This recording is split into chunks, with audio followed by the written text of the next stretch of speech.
కొండగట్టు అంజన్న సన్నిధికి భక్తులు పోటెత్తారు. పెద్ద హనుమాన్ జయంతిని పురస్కరించుకుని ఆలయంలో ఉత్సవాలు వైభవంగా ప్రారంభమయ్యాయి. స్వామివారిని దర్శించుకునేందుకు హనుమాన్ దీక్షలను విరమించడానికి రాష్ట్రంలోని వివిధ ప్రాంతాల నుండి వేలాది మంది భక్తులు, దీక్షాపరులు కొండగట్టుకు చేరుకుంటున్నారు.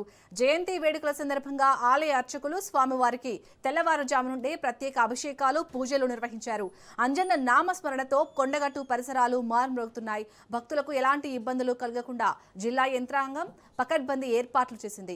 స్వామివారి దీక్ష విరమణ చేసే భక్తుల కోసం అధికారులు ప్రత్యేక ఏర్పాట్లు చేశారు. కొండగట్టు శ్రీ ఆంజనేయ స్వామి సన్నిధిలో పెద్ద జయంతి ఉత్సవాల సందర్భంగా అనేక మంది భక్తులు అంజన్న మాలను వేసుకొని ఆ మాలను విరమణ చేయడానికి అంజన్న కొండగట్టు ఆలయ నలుదారు నుండి కూడా అనేక మంది భక్తులు కొద్ది రోజులుగా కాలినడకన బయలుదేరి నిన్నటి రోజు నుంచి ఈ రోజు వరకు కూడా స్వామివారి సన్నిధిలోకి వచ్చి మాలా ధారణ చేసుకున్న వాళ్ళందరూ కూడా ఆ మాల విరమణ గావింపు చేసుకుంటూ ఇరుముడిని ఆంజనేయ స్వామికి అప్పయ్యపై కార్యక్రమం చేస్తూ స్వామివారిని దర్శించుకునే కార్యక్రమం అంగరంగ వైభవంగా జరుగుతూ ఉంది. ఇటువంటి భక్తులకు ఎలాంటి ఇబ్బంది తలెత్తకుండా చక్కటి ఏర్పాటు చేసిన క్రమంలో అంజన్న సన్నిధిలోకి వచ్చేటువంటి భక్తుల యొక్క స్వీకరణ దర్శనం జరుగుతుంది. ఇప్పుడే ఒక భక్తుడిని అడగడం జరిగింది. ఇక్కడ నీళ్ళ వసతి వచ్చేసి నీళ్లు కోనేట్లో బాగా గలీజ్గా ఉన్నాయి, శుద్ధిగా లేవు. ఎక్కడ పడితే అక్కడనే బట్టలు ఉన్నాయి. ఆ నీళ్ళ దగ్గర సదుపాయం దగ్గర గొప్ప సత్తుడు అవుతుంది. పోయేటప్పుడు ఎక్కువ తోపులాట ఉంది.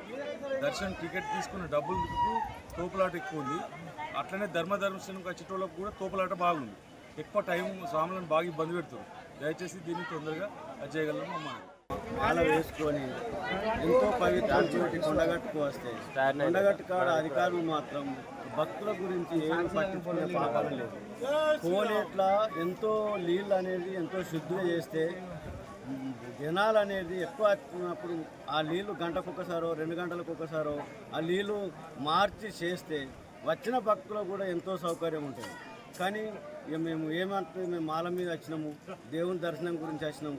ఇక్కడ ఉన్న అధికారులు మాత్రం దీని గురించి పట్టించుకొని భక్తులకు సౌకర్యం చేయాలని కోరుతున్నాం. స్వాములకు టాయిలెట్ సౌకర్యం కూడా కొంచెం లేక ఇబ్బంది అవుతుంది. స్వాములకు మహిళలకు కానీ కొంచెం అది కూడా ప్రభుత్వం దాని దృష్టి పెట్టాలని కోరుతున్నాను. ఉన్నంతలో చాలా బాగా చేశారు. వీటిని కూడా సరి చేసుకోవాలని కూడా కనబడలేదు.